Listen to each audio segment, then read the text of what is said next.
जय श्री राम। आइए आगे सुनते हैं श्री शिव पुराण में दक्ष की तपस्या और देवी शिवा का उन्हें वरदान देना। नारद जी ने पूछा, पूज्य पिताजी, दृढ़तापूर्वक उत्तम व्रत का पालन करने वाले दक्ष ने तपस्या करके देवी से कौन सा वर प्राप्त किया और वे देवी किस प्रकार दक्ष की कन्या हुई। ब्रह्मा जी ने कहा, नारद तुम धन्य हो। इन सभी मुनियों के साथ भक्ति पूर्वक इस प्रसंग को सुनो।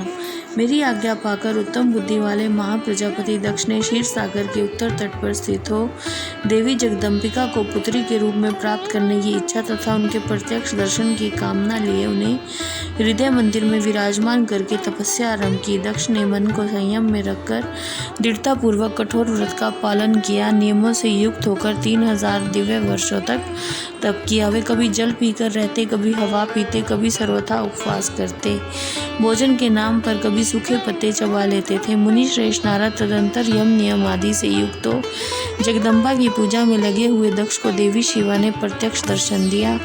जगन में जगदम्बा का प्रत्यक्ष दर्शन पाकर प्रजापति दक्ष ने अपने आप को कृतकृत्य माना। वे कालिका देवी सिंह पर आरूढ़ थी। उनकी अंग कांति श्याम थी, मुख बड़ा ही मनोहर था।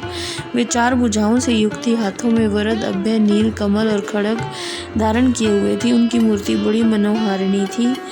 नेत्र कुछ लाल थे, खुले हुए केश बड़े सुंदर दिखाई देते थे। उत्तम प्रभा से प्रकाशित होने वाले उन जगदम्बा को भली भांति प्रणाम करके दक्ष विचित्र वचनावलियों द्वारा उनकी स्तुति करने लगे। दक्ष ने कहा, जगदम्ब महामाय जगदीशे माहेश्वरी, आपको नमस्कार है। आपने कृपा करके मुझे अपने स्वरूप का दर्शन कराया है। भगवती आद्य मुझ पर प्रसन्न होइए। शिव रूपिणी प्रसन्न होइए। भक्त वरदायिनी प्रसन्न होइए। जगन में आपको मेरा नमस्कार है। ब्रह्मा जी ने कहा, मुने संयत चित्त वाले दक्ष के इस प्रकार स्तुति करने पर महेश्वरी शिवा ने स्वयं ही उनके अभिप्राय को जान लिया और दक्ष से कहा कि तुम्हारी इस उत्तम भक्ति से मैं बहुत संतुष्ट हूँ। तुम अपना मनोवांछित वर मांगो, तुम्हारे लिए कुछ भी अधेय नहीं है। जगदम्बा की यह बात सुनकर प्रजापति दक्ष बहुत प्रसन्न हुए और शिवा को बारंबार प्रणाम करने लगे। जय श्री राम।